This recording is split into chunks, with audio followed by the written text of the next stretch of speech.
Bismillahirrahmanirrahim. Assalamualaikum warahmatullahi wabarakatuh.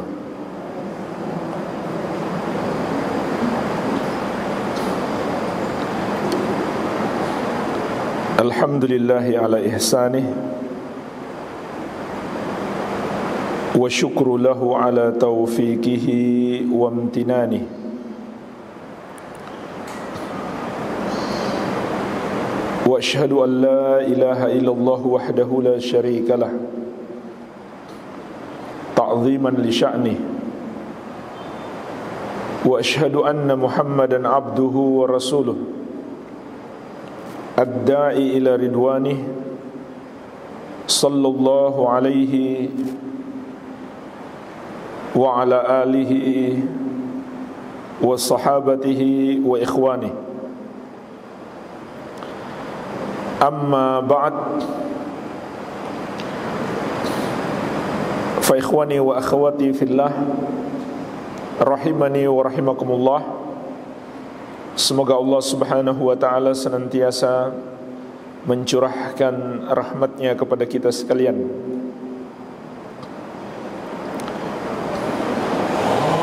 InsyaAllah ta'ala kita lanjutkan pembahasan ringkasan kitab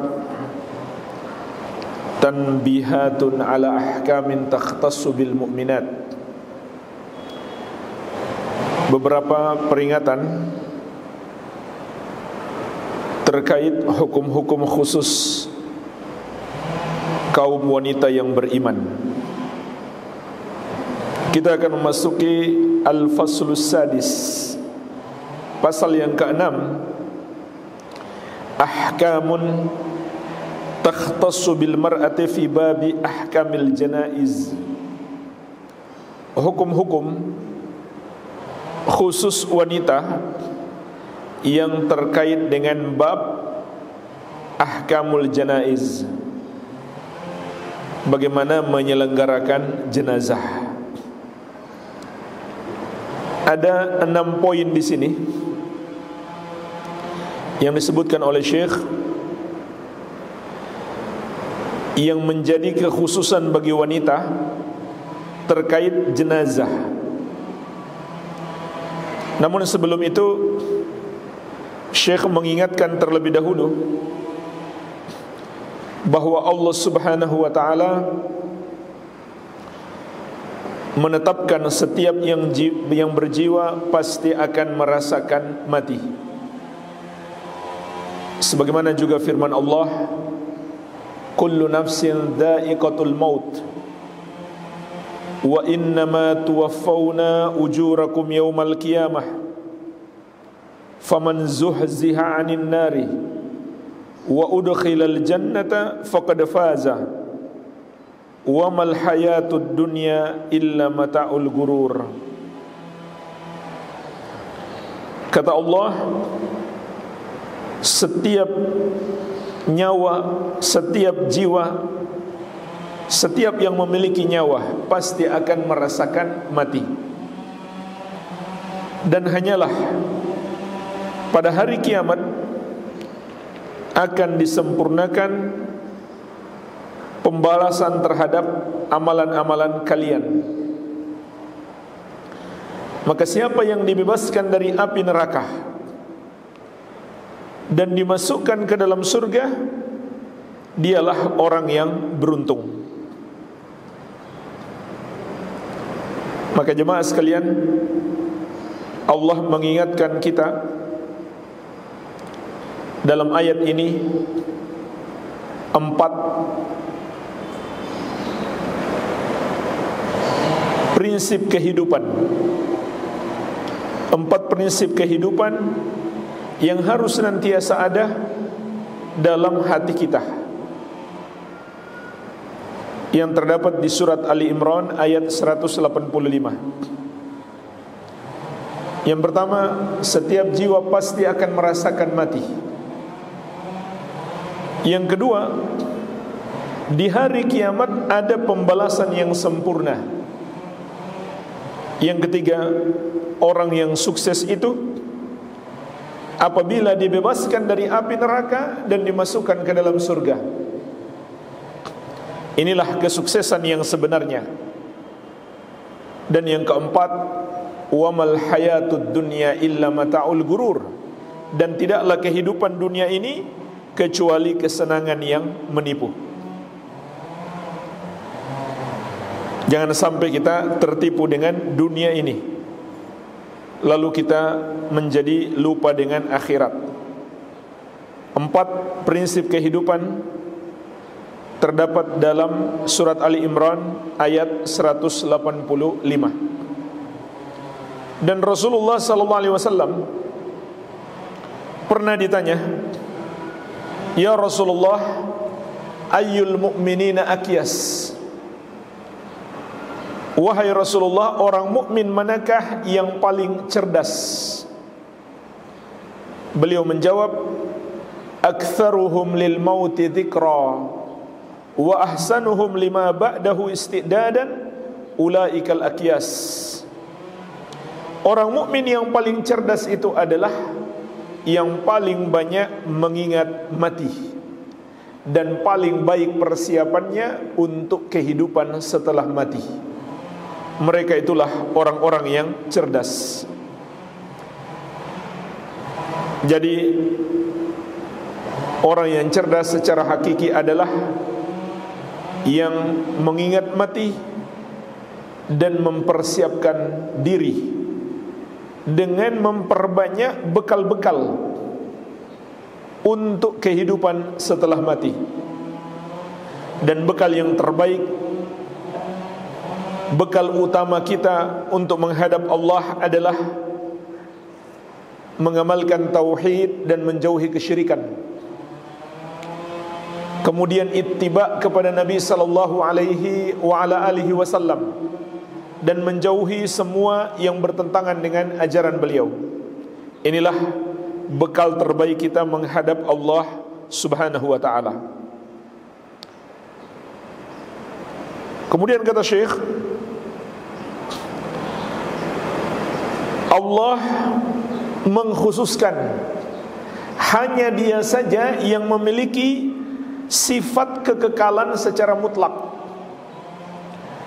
Wa yabqa wajhu rabbika dzul jalali wal ikram, dan akan tetap kekal wajah Rabbmu, pemilik keagungan dan kemuliaan. Surat Ar-Rahman ayat ke-27. Jamaah sekalian, maksud ayat ini tentu bukan hanya wajah Allah yang kekal, tapi seluruh diri Allah. Namun ayat ini juga memberitahukan kepada kita Allah memiliki wajah.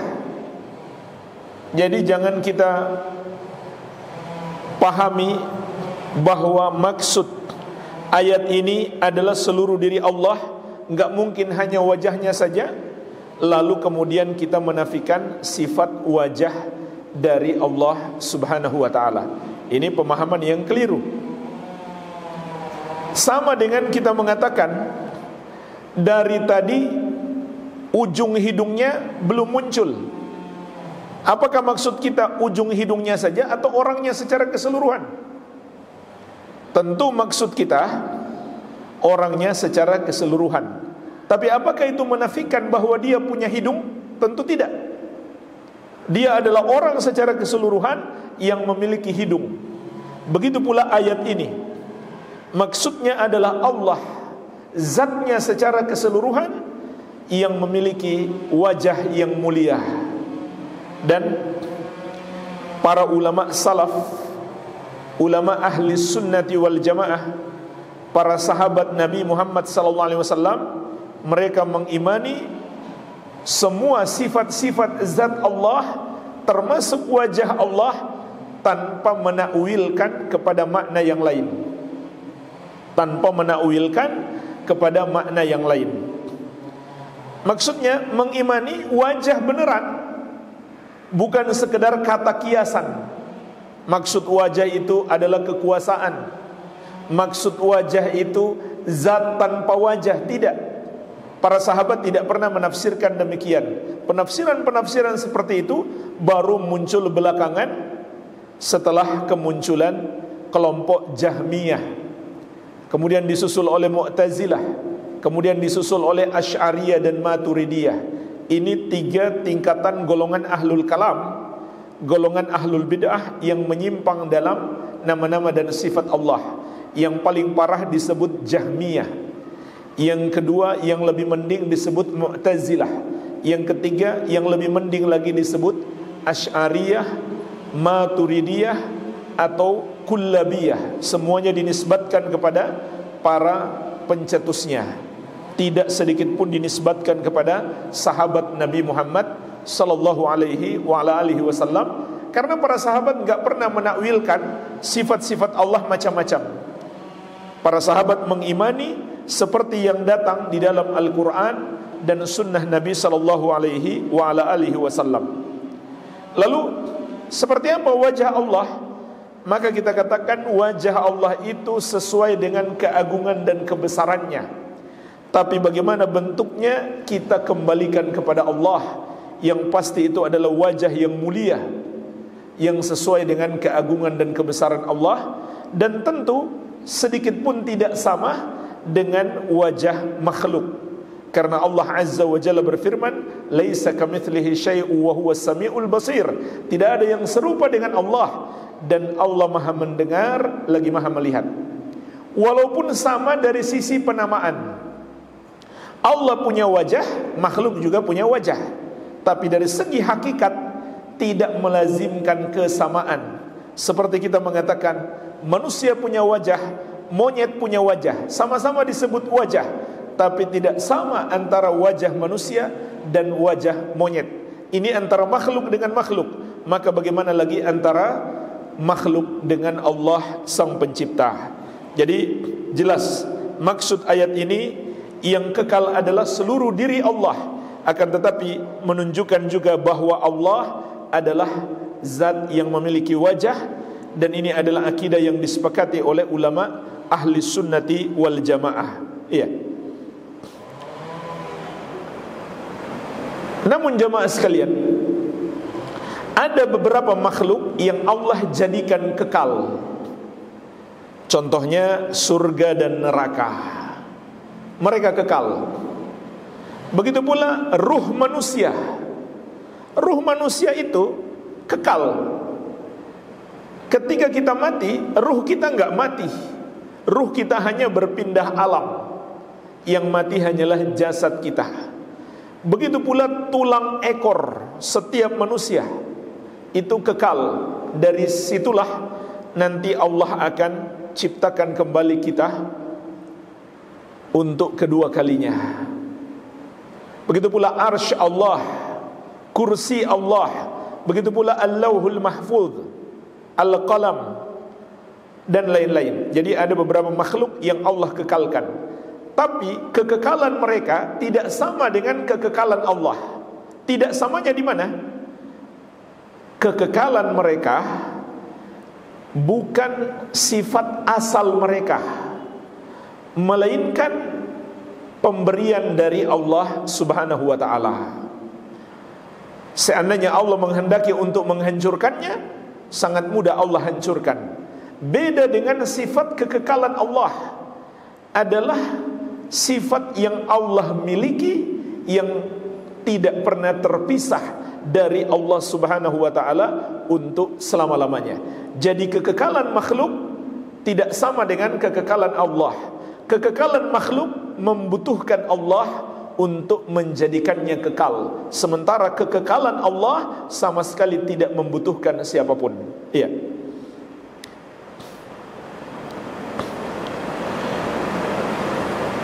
Kemudian Allah Azza wa Jalla mewajibkan kita yang masih hidup untuk menyelenggarakan jenazah sesuai dengan petunjuk Nabi Muhammad sallallahu alaihi wasallam, dan ini hukumnya fardu kifayah. Dan bagi wanita ada hukum-hukum yang khusus. Yang pertama adalah yajibu an yatawalla taghsilal mar'ah al-maitah an-nisa. Wajib yang memandikan mayit wanita adalah kaum wanita juga. Ini hukumnya wajib. Kenapa? Karena walaupun sudah wafat, kaum laki-laki tidak boleh melihat dan menyentuh aurat wanita. Walaupun sudah wafat, tetap tidak dibolehkan. Sehingga harus sesama wanita. Harus sesama wanita. Begitu pula sebaliknya, harus sesama laki-laki. Walaupun mereka masih mahram. Misalkan ayah dan anak. Anaknya sudah dewasa, anaknya perempuan. Andai anaknya wafat, ayah enggak boleh memandikan. Begitu pula sebaliknya, andai ayahnya wafat, anak perempuan enggak boleh memandikan.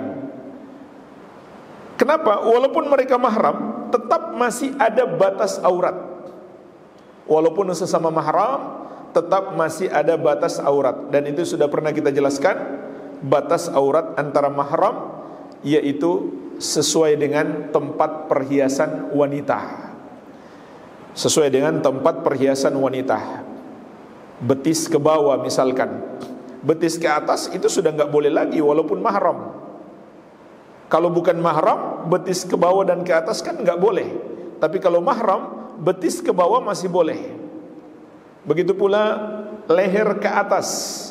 Kalau mahram boleh melihat rambut wanita, kepala wanita, tidak masalah sampai lehernya. Kalau leher ke bawah enggak boleh lagi.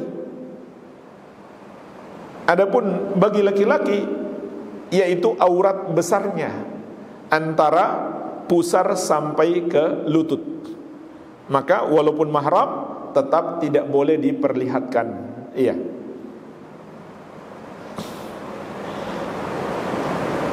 Kecuali anak kecil. Anak kecil yang belum balik. Bahkan sebagian ulama mengatakan belum sampai umur 7 tahun. Atau maksimal, sebagian ulama mengatakan maksimal 9 tahun. Dia masih kecil, tidak masalah. Walaupun yang memandikannya lawan jenisnya, karena dia masih kecil, boleh. Begitu pula pengecualian suami istri. Suami istri tidak masalah, karena antara suami istri tidak ada batas aurat. Antara suami istri tidak ada batas aurat, sehingga tidak masalah antara suami istri saling memandikan.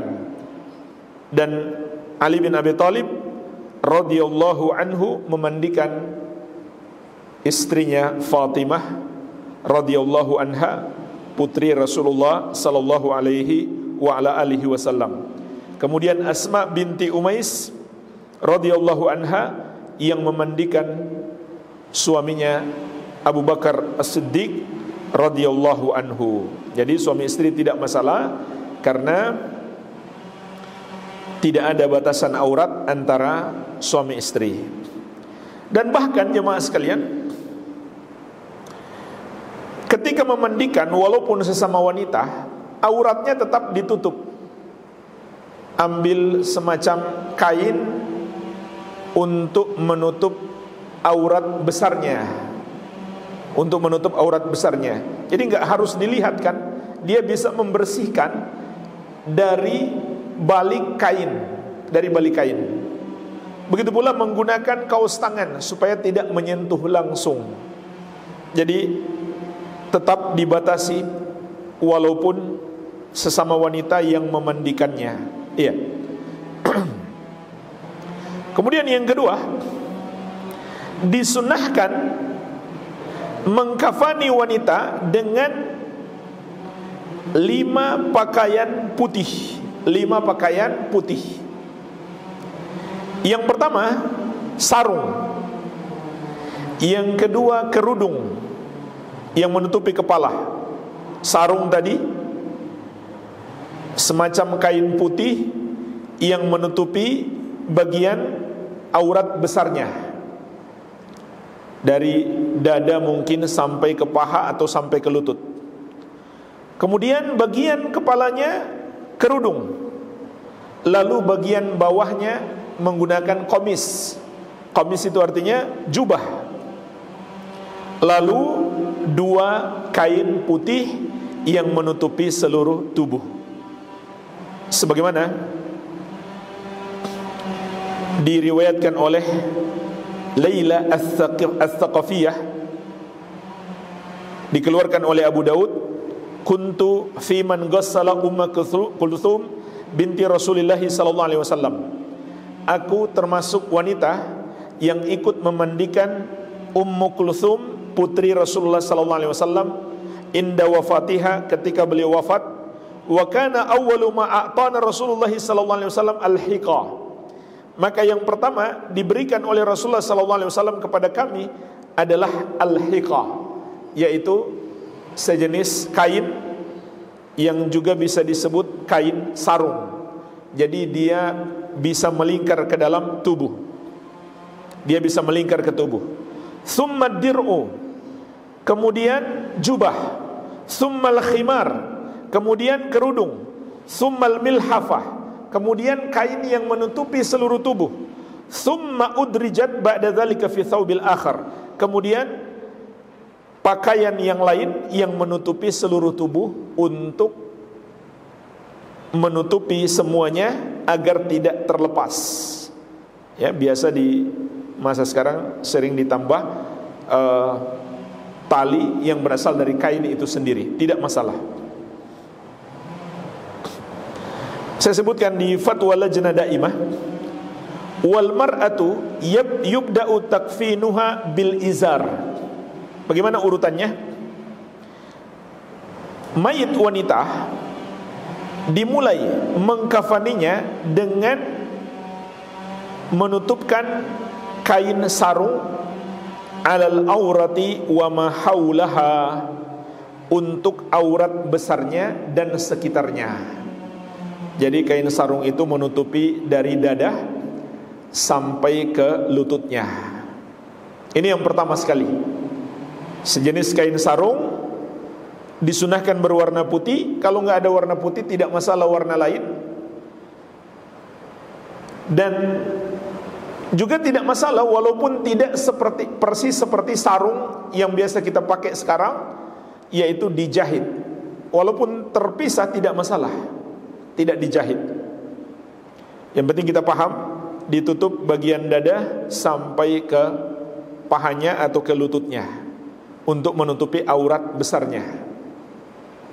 Ini yang pertama. Summa qamisun 'alal jasad, kemudian dipakaikan kamis ke tubuhnya, ke seluruh tubuhnya. Kamis, jadi kamis itu jubah, dipakaikan jubah. Dan ini sunnah, bukan sekedar kain putih yang dilingkarkan, tidak, tapi dijahit seperti jubah. Ini yang disunnahkan. Jadi ada tempat tangan keluar, ada tempat tangan keluar. Iya, ini sunnah, tidak sampai wajib. Kalau para penyelenggara jenazah merasa berat, nggak ada tukang jahitnya, tidak masalah. Tapi ini sunnah, ini yang terbaik.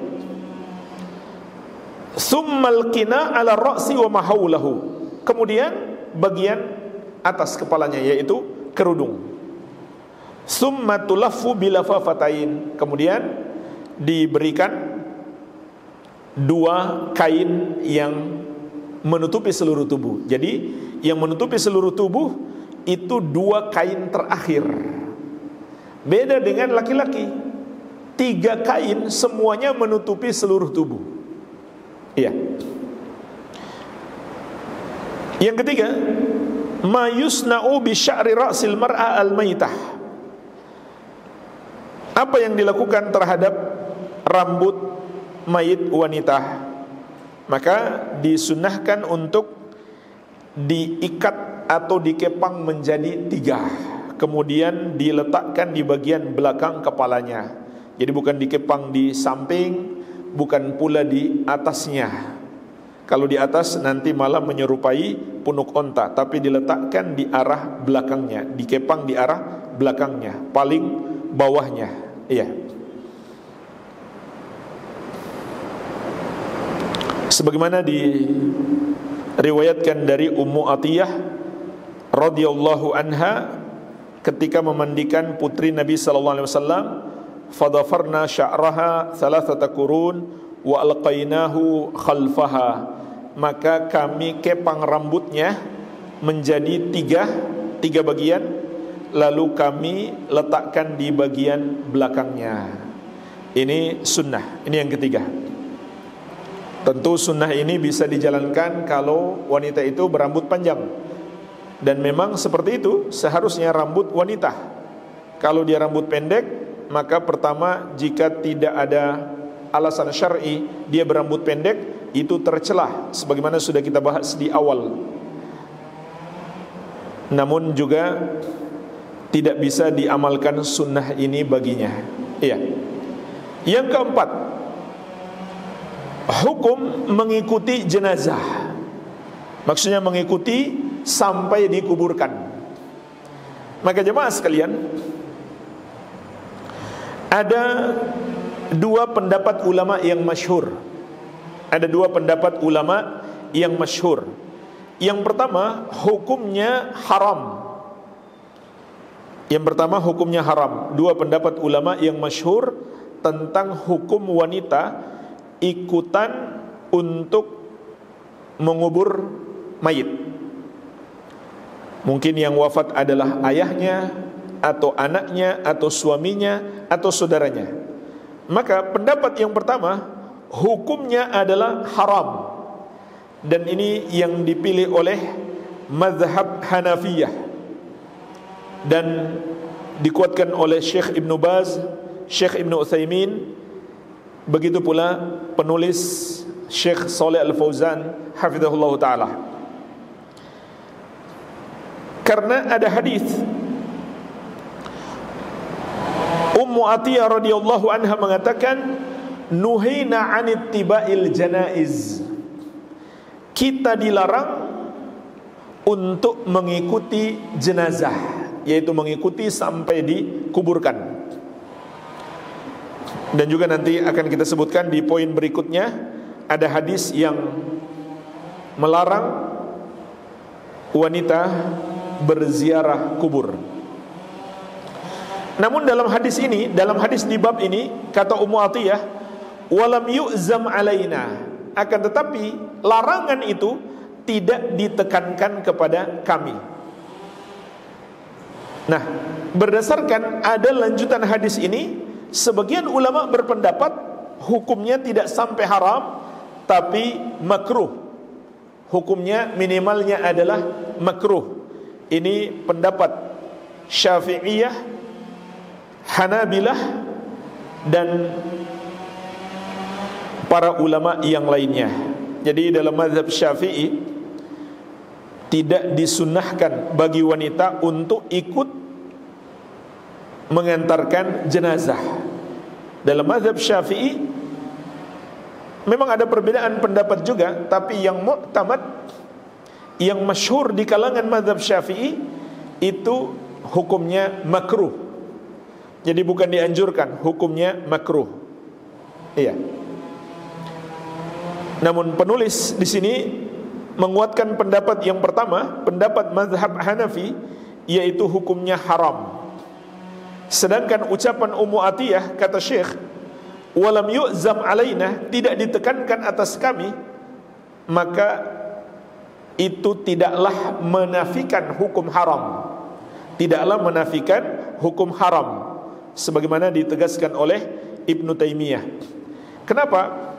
Karena hukum pengharaman itu kan bertingkat-tingkat. Ada yang ditekankan, ada yang tidak terlalu ditekankan.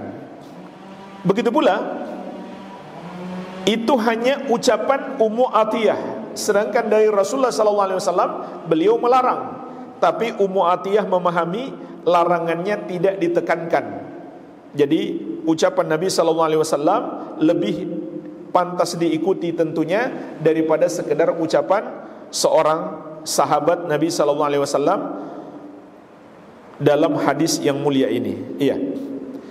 Ya, intinya tidak dianjurkan menurut mayoritas ulama.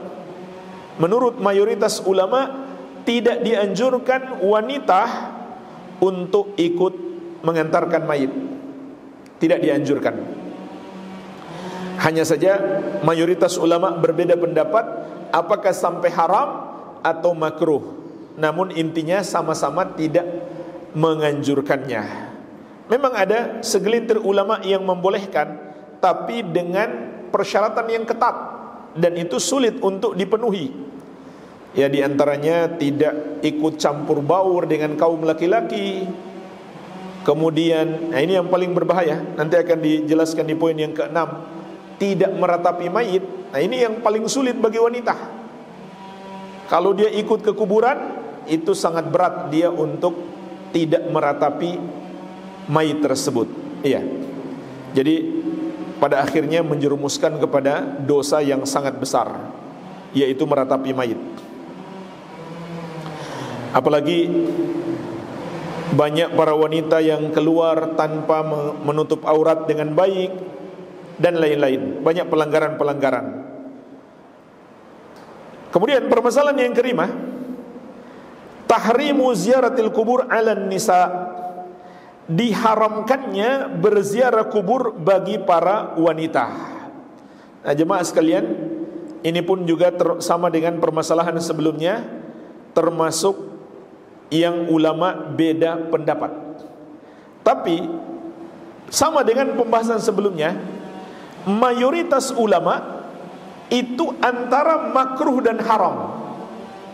Mayoritas ulama antara makruh dan haram. Yang mengharamkan adalah pertama mazhab Hanafiyah.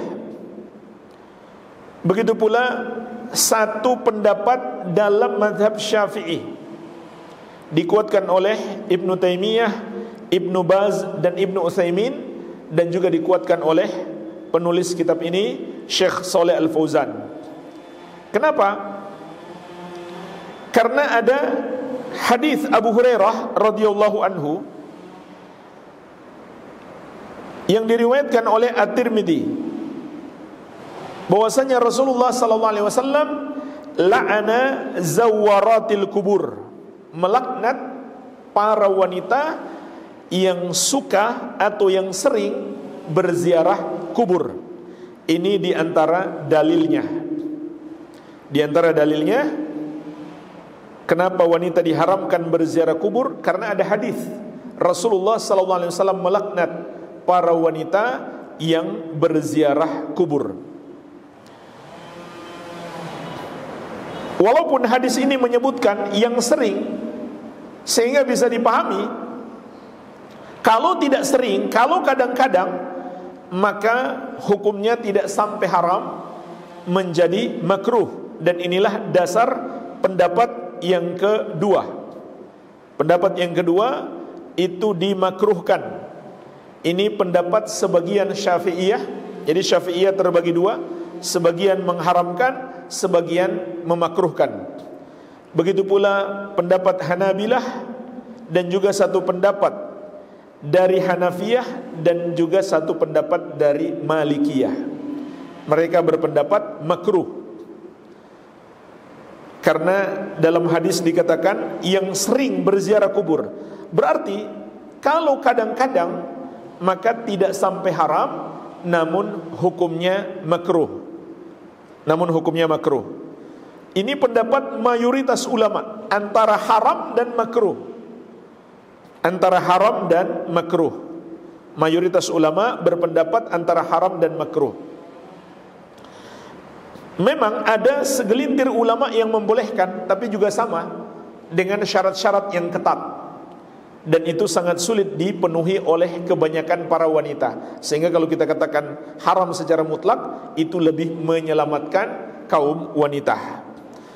Di antaranya di sini disebutkan oleh Syekh penjelasan Ibnu Taimiyah, wanita itu kalau dia pergi ikut menguburkan atau datang berziarah kuburan, maka ini akan membuka pintu dia meratapi mayit.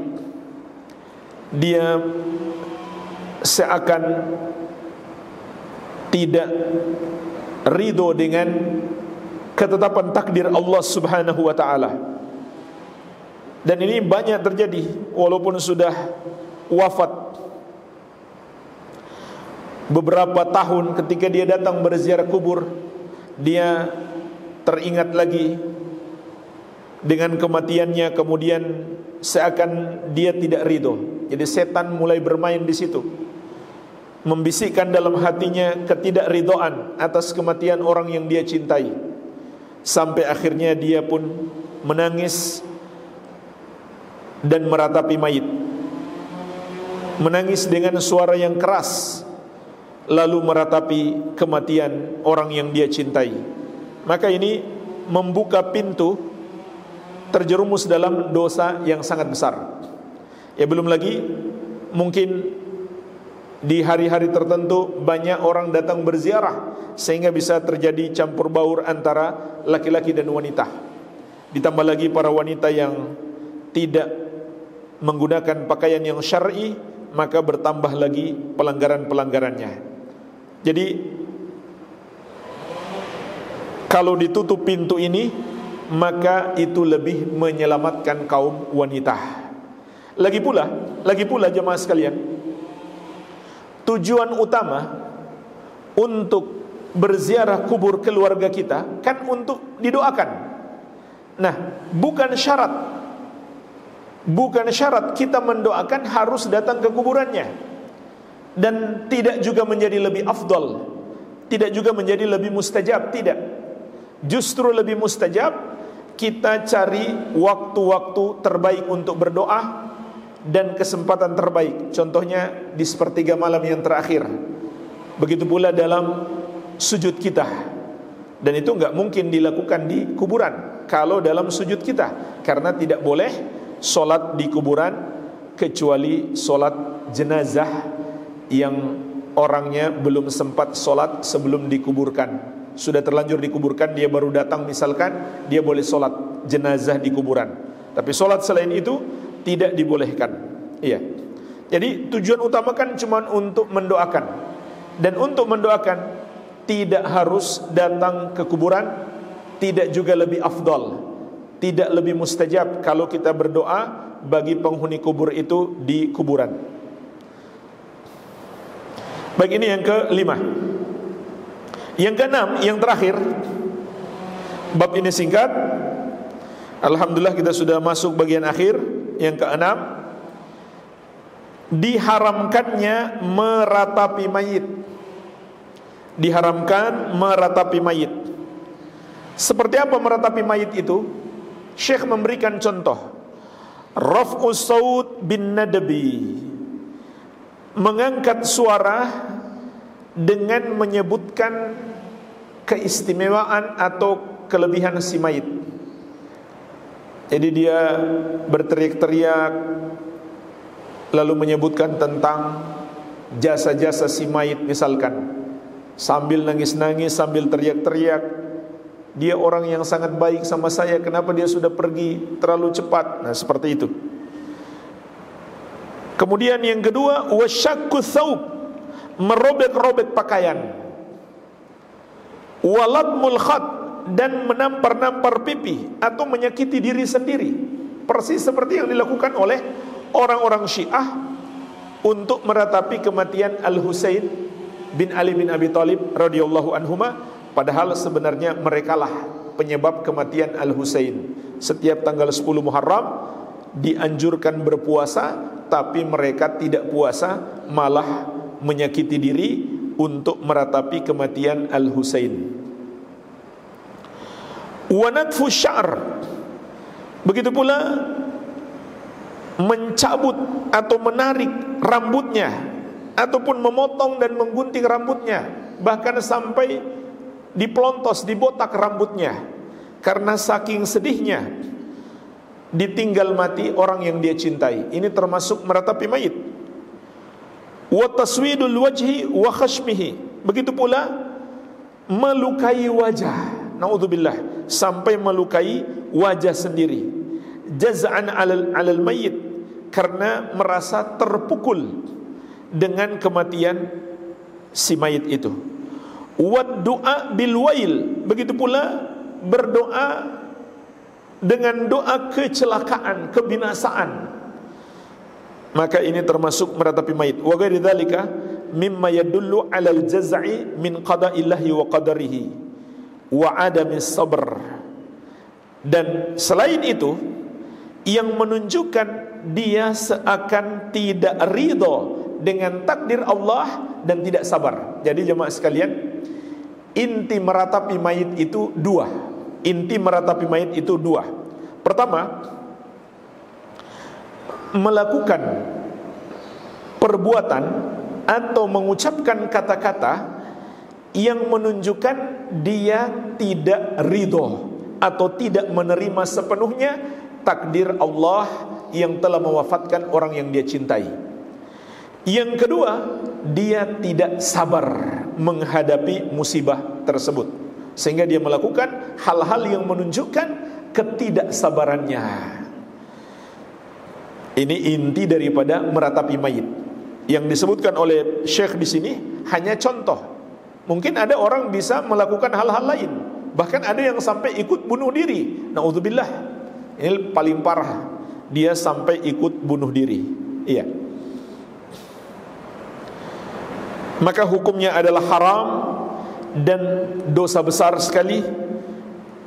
Rasulullah sallallahu alaihi wasallam bersabda, "Laisa minna man latamal khududa wa syaqqal juyuba wa da'a bid'awal jahiliyah." Bukan bagian dari kami orang yang ketika ditimpa musibah lalu dia menampar-nampar pipi, menyakiti dirinya sendiri, dan merobek-robek pakaian, dan menyeru dengan seruan jahiliyah. Nah, seruan jahiliyah ini maknanya semua ucapan-ucapan yang menunjukkan dia tidak ridho dan tidak sabar menghadapi musibah tersebut.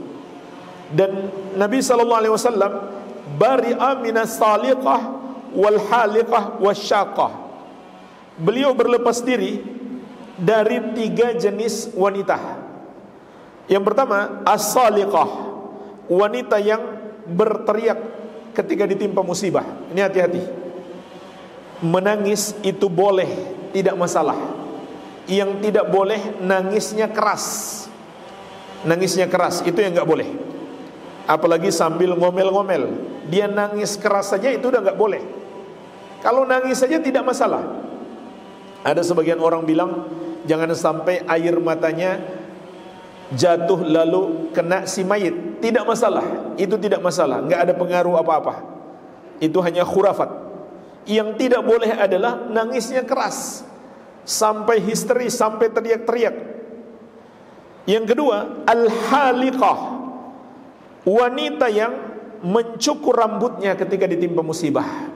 Yang ketiga, asyaqah, wanita yang merobek-robek pakaiannya ketika ditimpa musibah. Sekali lagi, ini hanya contoh. Mungkin zaman kita sekarang beda lagi cara orang mengekspresikan ketidaksetujuannya terhadap takdir Allah. Bahkan mungkin dia zalim kepada orang. Ada keluarganya yang wafat, dia cari orang untuk dijadikan kambing hitam, lalu dia zalimi orang tersebut. Ini tentu lebih parah lagi. Iya.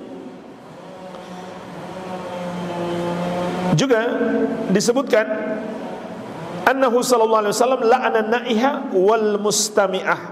Nabi sallallahu alaihi wasallam melarang wanita yang meratapi mayit dan wanita yang sekedar mendengarkannya.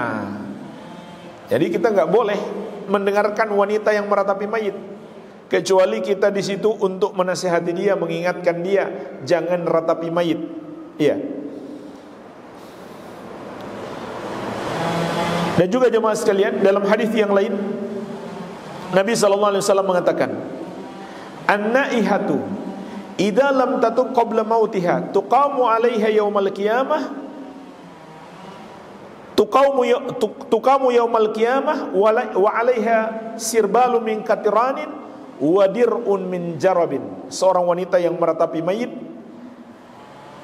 maka dia akan, kalau dia tidak bertobat sampai mati, maka dia akan dibangkitkan di hari kiamat dengan menggunakan pakaian dari ter dan baju kurung dari penyakit kudis. Nauzubillah. Ini menunjukkan dosa besar. Kenapa dalam hadis-hadis disebutkan wanita yang meratapi mayit? Karena kebanyakan yang melakukannya adalah wanita. Namun seandainya yang melakukannya adalah laki-laki, ya dosanya sama saja. Dosanya sama saja, tidak ada bedanya. Cuma Nabi SAW menyebut wanita karena kebanyakan yang melakukannya adalah kaum wanita. Maka yang seharusnya adalah dua hal yang kita lakukan ketika ditimpa musibah, yaitu as-sabru wal ihtisab, bersabar dan mengharapkan pahala. Ketika cucu Nabi, salah satu cucu Nabi SAW wafat, maka beliau bersabda kepada putrinya, ibu dari cucu beliau tersebut, wal tasbir fal tasbir wal tahtasib, hendaklah bersabar dan ihtisab, mengharapkan pahala. Jadi dua hal ini minimalnya yang kita lakukan kalau kita ditimpa musibah, kematian orang yang kita cintai. Pertama, sabar. Yang kedua, mengharapkan pahala, ganjaran dari Allah Subhanahu wa taala. Dan pahalanya, ganjarannya luar biasa.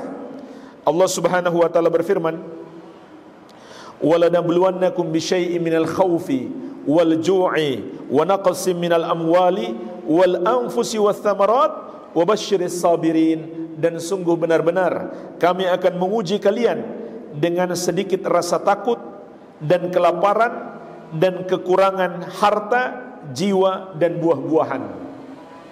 Jadi ini bentuk-bentuk musibah yang menimpa kita. Munculnya rasa takut, mungkin karena ada orang jahat sehingga kita menjadi takut, atau ada penyakit mewabah kita menjadi takut. Begitu pula kelaparan, begitu pula kekurangan harta, kemiskinan, kekurangan jiwa, yaitu kematian orang yang kita cintai, dan juga kekurangan makanan. Maka kata Allah, wa basyiris sabirin, berilah kabar gembira bagi orang-orang yang sabar. Jadi jemaah sekalian, ayat ini menunjukkan kepada kita musibah itu mesti terjadi. Itu bagian dari ujian Allah kepada kita. Namun kalau kita bandingkan dengan nikmat Allah yang Allah berikan kepada kita, maka musibah itu jauh lebih sedikit sebenarnya. Jauh-jauh lebih sedikit. Musibah dalam hidup kita itu masih sering kita ingat, masih bisa kita hitung. Sementara nikmat enggak mungkin kita ingat semuanya. Sampai kata Allah, wa in ta'uddu ni'matallahi la tuhsuha, andai kalian menghitung nikmat Allah, kalian tidak akan sanggup menghitungnya. Karena saking banyaknya, saking besarnya nikmat yang Allah berikan kepada kita. Jadi kalau kita bandingkan antara musibah dan nikmat, maka musibah yang menimpa kita itu jauh lebih sedikit. Dan ketahuilah, sebanyak apapun musibah kita, itu bisa berubah menjadi kebaikan. Kata Allah, wa basyiris sabirin, berikan kabar gembira kepada orang-orang yang sabar. Musibah itu bukan berarti keburukan. Musibah kalau dihadapi dengan kesabaran, berubah menjadi kebaikan. Dan sebaliknya jemaah sekalian, nikmat dunia yang Allah berikan kepada kita, kalau kita enggak bersyukur, berubah menjadi bencana, berubah menjadi istidraj. Na'udzubillah, azab Allah yang datang dalam rupa kenikmatan. Tapi musibah kalau kita hadapi dengan kesabaran, berubah menjadi kebaikan. Lalu Allah sebutkan sifat orang-orang yang sabar. Alladzina idza asabathum musibatun qalu inna lillahi wa inna ilaihi raji'un, yaitu orang-orang yang apabila ditimpa musibah, maka mereka mengucapkan inna lillahi wa inna ilaihi raji'un. Sesungguhnya kami milik Allah dan kami akan kembali kepada Allah Subhanahu wa taala. Kalimat ini harus dipahami dengan baik. Dengan mengucapkannya, kita akan semakin bisa menghadapi musibah yang menimpa kita, membantu kita untuk sabar. Kalau ada keluarga kita yang wafat, maka kita baca doa ini kita milik Allah dan akan kembali kepada Allah. Sehingga kita enggak pantas menolak. Kalau anak kita wafat, anak kita itu kan milik Allah, bukan milik kita, hanya dititipkan kepada kita. Kenapa kita menolak? Kenapa kita enggak ridho? Allah mau mengambil kembali miliknya. Jadi ini hakikatnya jemaah sekalian. Dan secinta-cintanya kita kepada anak kita, Allah lebih cinta kepada dia. Dia hanya titipan Allah bagi kita. Jangan seakan dia milik kita sehingga kita enggak ridho kalau Allah mau mengambilnya. Dan ada tambahan doa bagi orang tua yang kehilangan anak, yaitu ucapkan sebelumnya Alhamdulillah. Alhamdulillah, kemudian inna lillahi wa inna ilaihi raji'un. Kata Nabi SAW, jika orang tua kehilangan anak, kemudian dia ucapkan ini Alhamdulillah dan inna lillahi wa inna ilaihi raji'un, maka Allah berfirman kepada para malaikat. Allah Azza wa Jalla berfirman kepada para malaikat, Ubnu li abdi baitan fil jannah wasammuhu baital hamdi. Bangunkan untuk hambaku tersebut rumah di surga dan namakan rumah itu dengan rumah alhamdu, pujian kepada Allah. Karena ditimpa musibah pun dia masih mengucapkan alhamdulillah. Begitu pula ada tambahan doa yang lain. Kalau kita mau setelah inna lillahi wa inna ilaihi raji'un, kita baca Allahumma jurni fi musibati wa akhlif li khairan minha. Ya Allah, berikanlah pahala pada musibahku dan gantikanlah dengan yang lebih baik daripada itu. Ini sama saja kehilangan anak, kehilangan siapapun. Maka kata Nabi SAW, Allah akan berikan ganti yang lebih baik. Dan doa ini diajarkan Nabi SAW ketika wafat Abu Salamah, suami daripada Ummu Salamah. Maka Ummu Salamah radhiyallahu anha membaca doa ini, dan awalnya beliau merasa heran, apa ada yang lebih baik daripada Abu Salamah suamiku? Ketika Nabi SAW mengabarkan siapa membaca doa ini pasti Allah gantikan dengan yang lebih baik. Ummu Salamah pun merasa heran. Dia berkata pada dirinya sendiri, apa ada yang lebih baik daripada suamiku? Kenapa dia berkata begitu? Karena dia wanita solehah, dia tidak kenal kecuali suaminya. Beda dengan wanita di zaman medsos, banyak ikhwan dia kenal. Mungkin dalam bayangannya terlalu banyak yang lebih baik daripada suaminya, dia pun membayangkan untuk bersama laki-laki yang lain.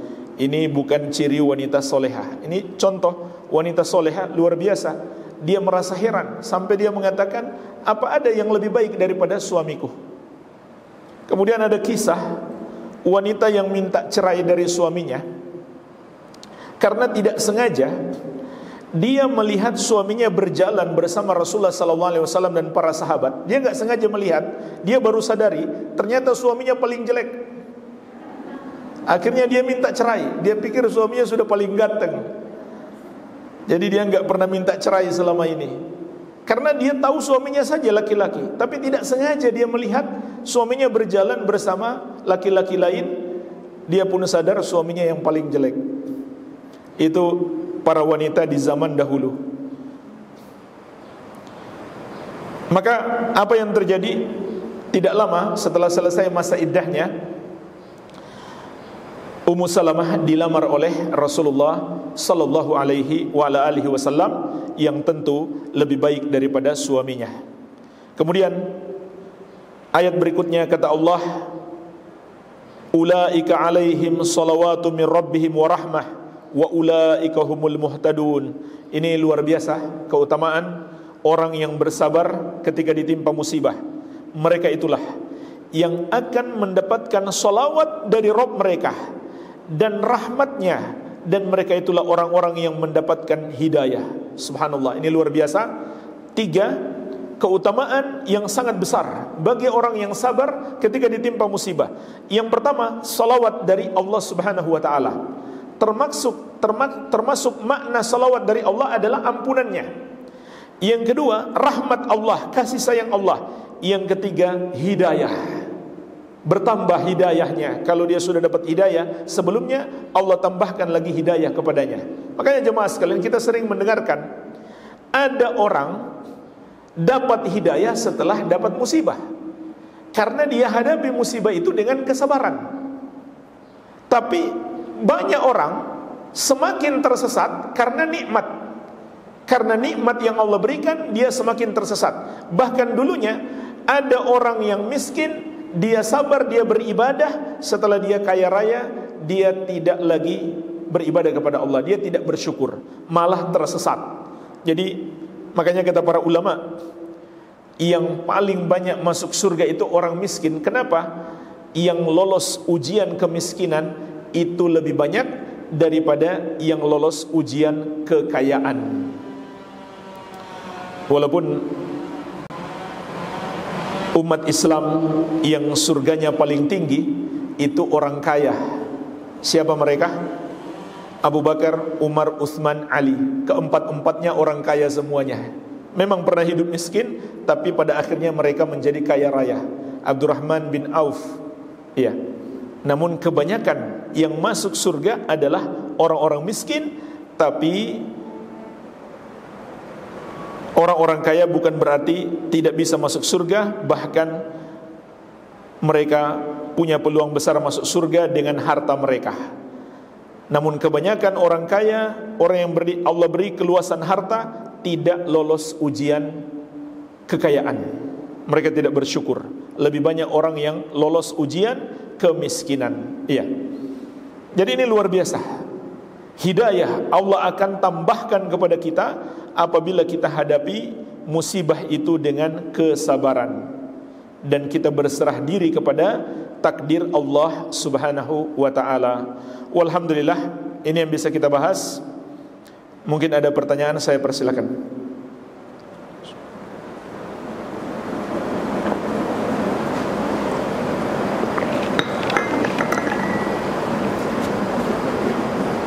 Terus ya. Akhi.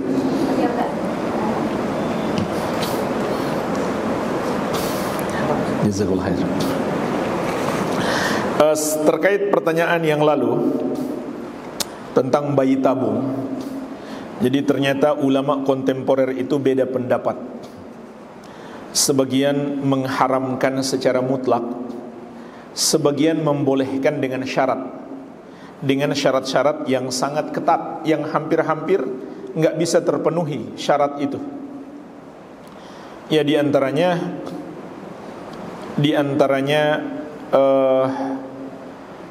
tidak boleh menyingkap aurat.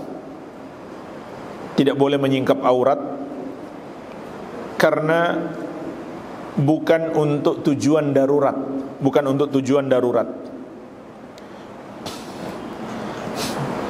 Jadi seandainya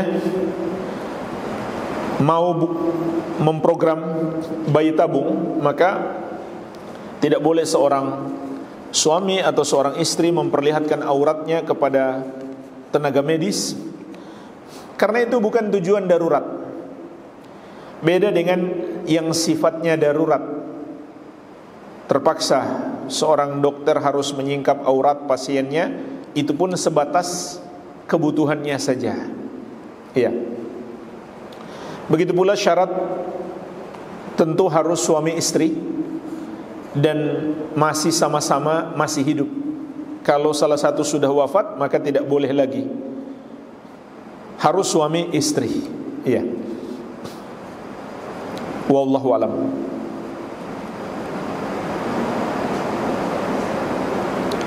Apa saja yang harus kita lakukan ketika ada yang meninggal di rumah?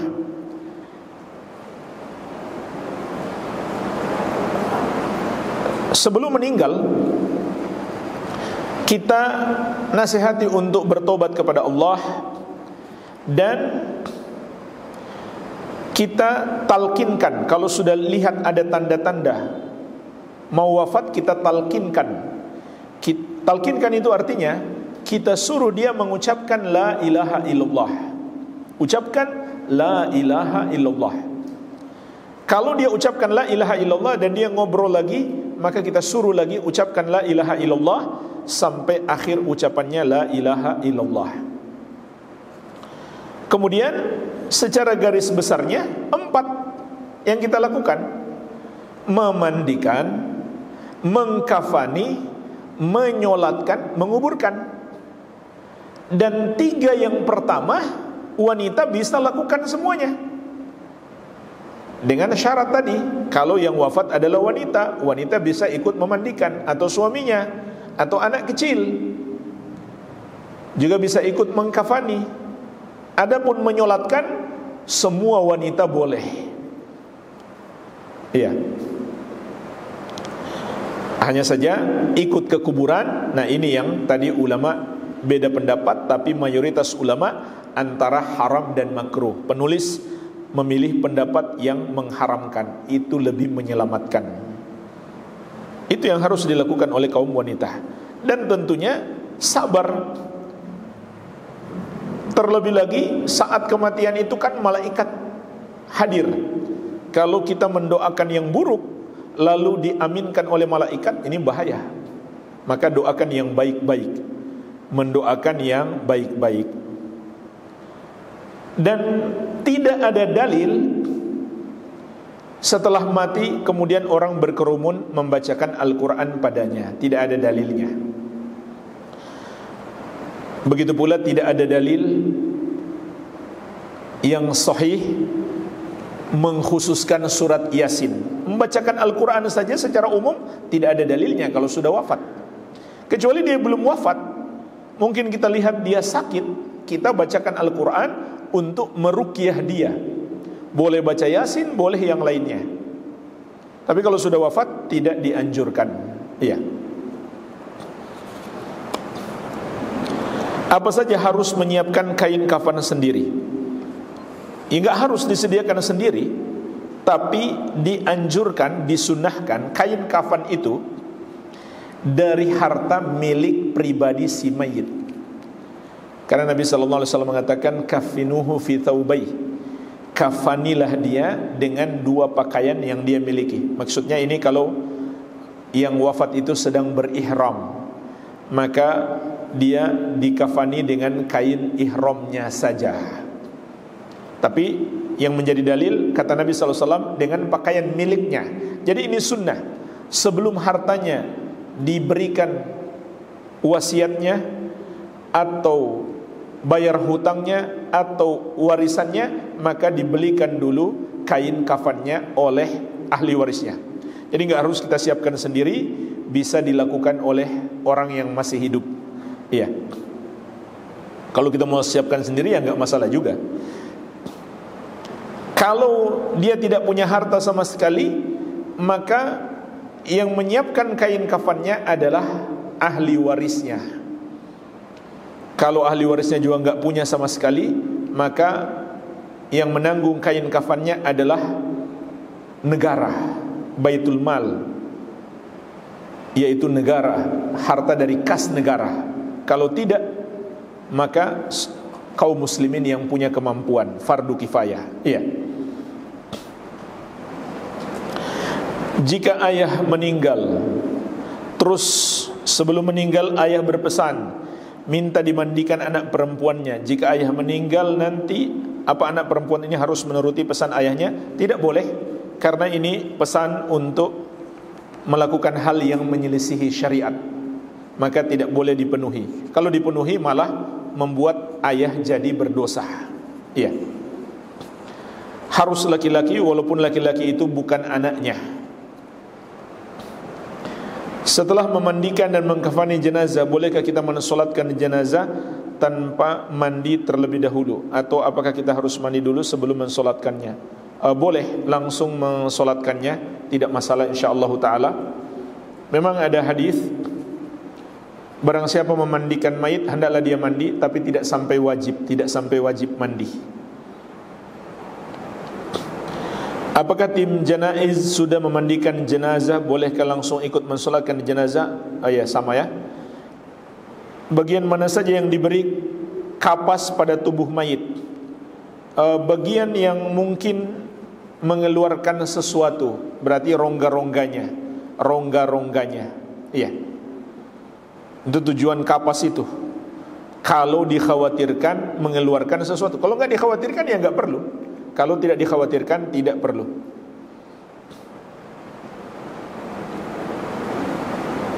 Maksud dari istighfar kita untuk orang tua yang sudah meninggal, apakah kalimat istighfar atau doa kepada orang tua? Dua-duanya tidak masalah. Allahumma ghfir lahu atau Rabbi ghfirli wali walidayya warhamhuma atau Rabbirhamhuma kama rabbayani saghirah. Iya. Doa memohon rahmat untuk orang tua itu sudah mencakup doa memohon ampunan. Iya. Kalau orang masih hidup lalu kita berdoa, ya Allah rahmatilah dia, artinya ya Allah ampunilah dosanya yang telah lalu dan berikan hidayah untuk masa sekarang dan masa yang akan datang. Lihat di syarah Thalathatul Usul Syekh Ibn Utsaimin tentang makna doa rahmat.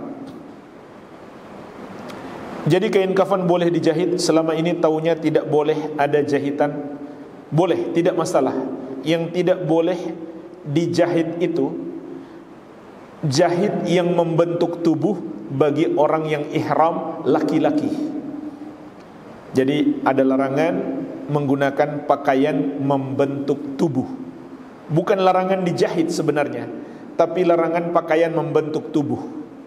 Itu pun hanya bagi laki-laki. Bagi wanita nggak ada kain ihram. Yang ada kain ihram kaum laki-laki. Memang sebagian ulama mengatakan bagus nggak dijahit untuk menyerupai orang yang ihram. Tapi kan yang ihram yang nggak dijahit itu hanya laki-laki, bukan wanita. Itu pun yang dimaksud nggak dijahit tidak membentuk tubuh, bukan nggak dijahit sama sekali, tapi tidak membentuk tubuh. Iya.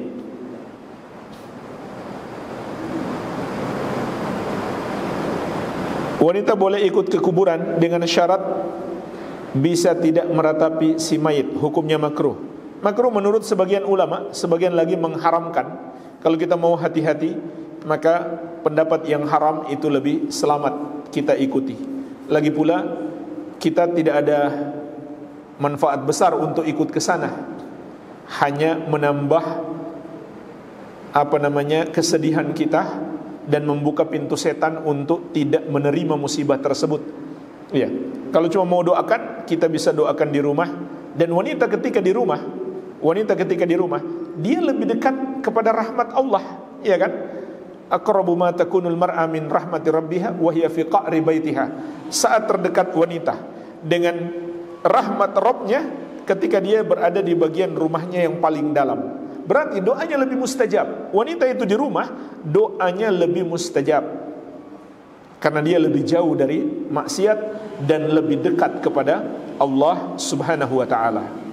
Kalau cuma mau tujuan didoakan, maka doakan dari rumah lebih bagus. Apakah boleh mengucapkan inna lillahi wa inna ilaihi raji'un kepada mayit yang bukan muslim tanpa mendoakan? Tentunya karena haram. Boleh saja, karena hakikatnya orang kafir itu pun semuanya milik Allah Subhanahu wa ta'ala, walaupun mereka mengingkarinya.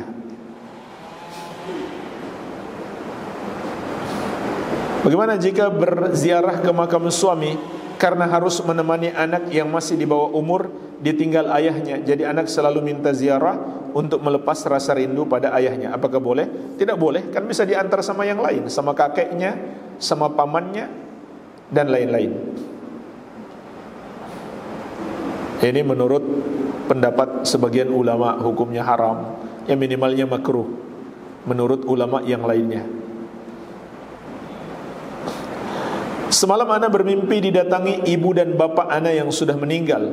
Dalam mimpi itu artinya apa? Maksudnya apa arti mimpi itu? Ana sering sekali bermimpi didatangi orang yang sudah meninggal. Saya tidak tahu, wallahu alam. Tidak usah ditakwilkan macam-macam. Doakan saja semoga Allah Subhanahu wa ta'ala merahmati dan mengampuni orang tua kita yang sudah wafat. Kalau diri kita merasa banyak dosa, ingin sholat tobat, sholat tobat itu harus dilakukan setiap hari atau bagaimana? Sholat tobat itu hanya dilakukan ketika kita terjerumus satu perbuatan dosa besar, kemudian kita bertobat, maka dianjurkan sholat tobat. Dan sholat tobat hukumnya sunnah. Yang wajib adalah memenuhi syarat tobat. Tanpa sholat tobat pun tidak masalah, yang penting kita memenuhi syarat tobat. Syarat tobat yang sudah sering kita dengarkan, pertama ikhlas karena Allah, yang kedua menyesali dosa itu, yang ketiga meninggalkannya, tidak lagi melakukannya, yang keempat bertekad tidak akan mengulanginya di masa yang akan datang. Kalau ada orang yang bilang bertobat tapi dalam hatinya masih ingin melakukan lagi, maka tobatnya tidak sah. Yang kelima, masih ada waktunya, yaitu kematian belum menjemputnya atau belum terbit matahari dari barat. Yang keenam, kalau terkait dengan hak orang lain, kita zolim kepada orang, kita harus menyelesaikannya dengan orang itu. Kita minta maaf, atau kita kembalikan haknya, atau kita minta penghalalan.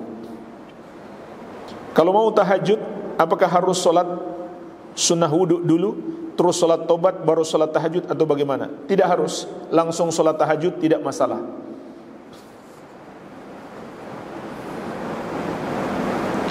Jika di rumah ada anak kandung laki-laki di atas usia 9 tahun, bolehkah berpakaian daster yang panjangnya selutut, bagian tangannya sampai siku? Batas mana yang boleh terlihat? Pertengahan betis, sampai pertengahan betis. Karena disebutkan dalam ayat tempat perhiasan. Tempat perhiasan kan betis ke bawah, bukan betis ke atas kan? Perhiasan kaki bagi wanita yang menggunakan gelang kaki misalkan. Begitu pula lengan sampai ke siku tidak masalah. Kalau siku ke atas itu sudah bukan tempat perhiasan. Tempat perhiasan wanita di tangan adalah di lengannya.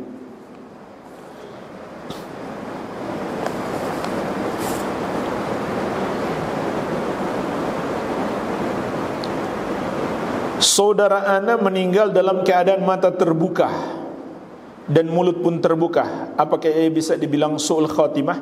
Karena sebetulnya ibadahnya sangat baik sekali. Jawabannya bukan. Bahkan hampir semua orang.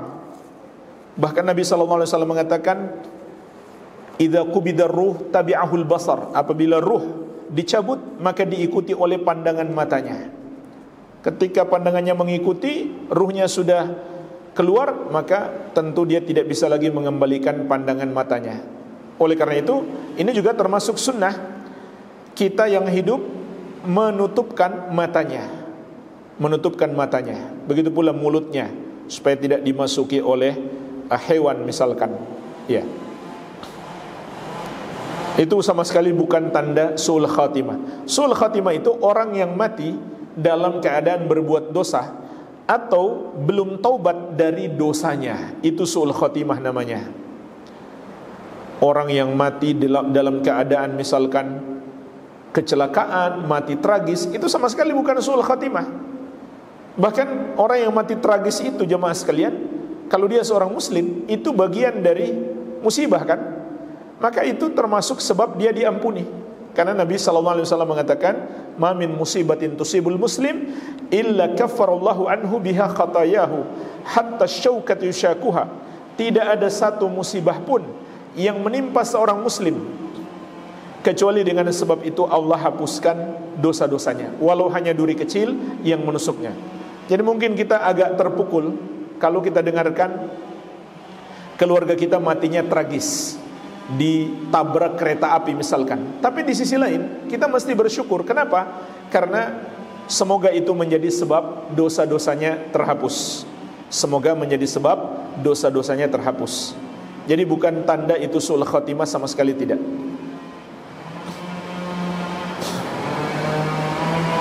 Bagaimana apabila memandikan jenazah? Jenazah tidak ditinggikan, tapi hanya ditekan perutnya. Ditekan perutnya tujuannya untuk mengeluarkan kotoran. Nah, posisi mengeluarkan kotoran paling bagus kan badannya diangkat sedikit supaya mengarah ke bawah, bukan rata. Kalau rata ya sulit mengeluarkan kotoran. Nah khawatirnya ketika sudah dikafani, sudah mau disolatkan, kotorannya keluar. Ini kan nggak bagus jadinya. Iya. Jadi usahakan sampai betul-betul kotorannya keluar. Bagaimana memakai 3 lembar kain tapi bisa tertutup semua untuk jenazah? Aurat ditutup dengan kapas yang lebar. Untuk laki-laki 3 lembar kain. Ini untuk laki-laki ya. Kalau wanita 5 tadi. Semuanya menutup seluruh tubuhnya. Andai kita mau menambahkan kain yang berbentuk seperti celana dalam, tidak apa-apa untuk mencegah jangan sampai ada kotoran yang keluar. Nah, kalau ada kotoran keluar, kita cukup mandikan lagi sekali, maksudnya bersihkan lagi sekali. Kalau dia keluar lagi, maka bisa kita tutup dengan sesuatu. Apakah dipakaikan pampers, tidak masalah. Karena kalau keluar terus, yang nggak bisa dikuburkan dong kalau begitu. Kalau misalkan kotorannya keluar terus, maka tidak masalah kalau terpaksa harus dipakaikan semacam pampers atau kain yang diikatkan seperti bentuk celana dalam. Iya. Adapun kapas ini hanya untuk yang itu, bagian-bagian rongganya, itu pun kalau dikhawatirkan akan keluar sesuatu darinya. Iya.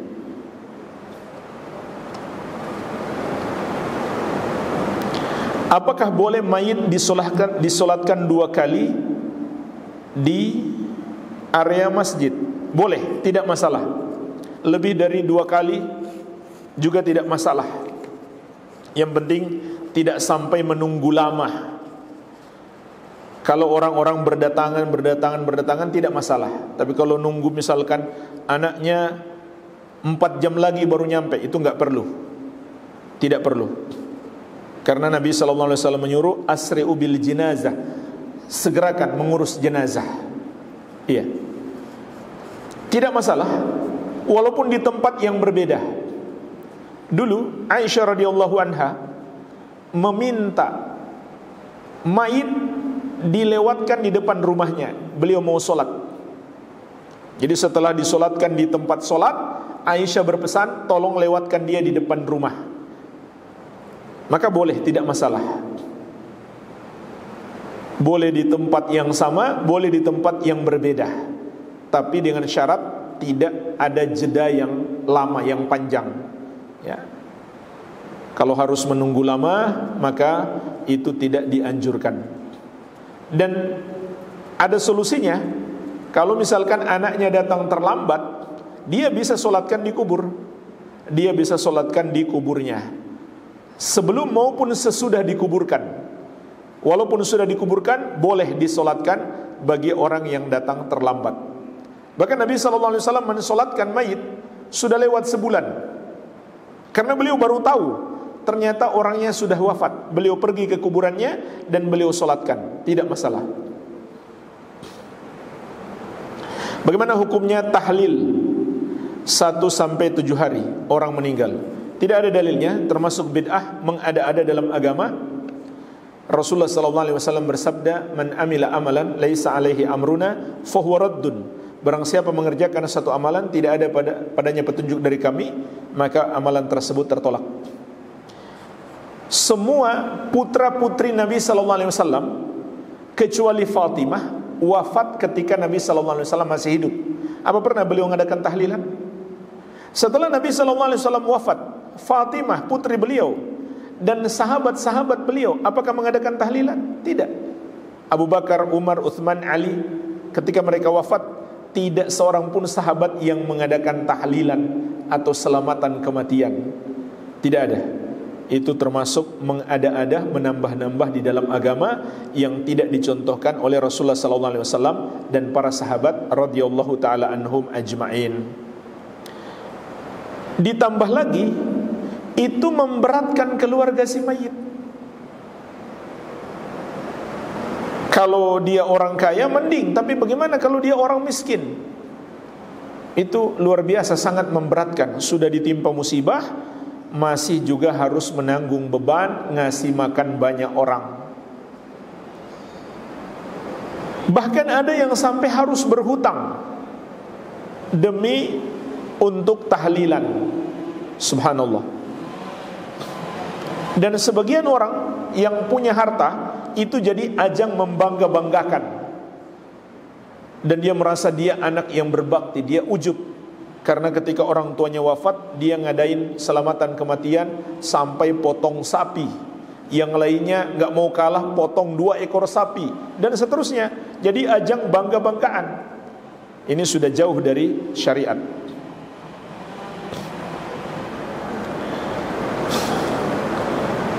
Waktu takziah itu agak panjang. Sambil menunggu jenazah selesai dimandikan, sebaiknya apa yang kita lakukan? Karena sebagian yang hadir di situ baca Quran atau Yasin. Apakah sebaiknya kita pulang atau ngobrol-ngobrol dengan keluarga si mayit? Tidak masalah kita ngobrol dengan keluarga si mayit, karena dengan cara itu juga bisa menghibur mereka kan. Tujuan daripada takziah kita menghibur mereka dan menasihati mereka untuk sabar. Apabila dengan mengobrol dengan keluarga si mayit bisa membuat dia lebih sabar, kita selipkan nasihat-nasihat dalam obrolan kita, itu hal yang bagus. Adapun membacakan Al-Quran untuk si mayit atau diniatkan bagi si mayit, maka tidak ada contoh dari Rasulullah SAW. Tapi kita doakan itu yang dicontohkan. Beda antara mendoakan dan membacakan Al-Quran. Iya. Walhamdulillah, ini yang bisa kita bahas. Semoga bermanfaat. Lebih dan kurangnya saya mohon maaf. Wabillahi taufik. Subhanakallahumma wabihamdik, asyhadu an la ilaha illa anta, astaghfiruka wa atubu ilaik. Wa sallallahu ala nabiyyina Muhammadin wa alihi wasallam. Walhamdulillahi rabbil alamin. Wassalamualaikum warahmatullahi wabarakatuh.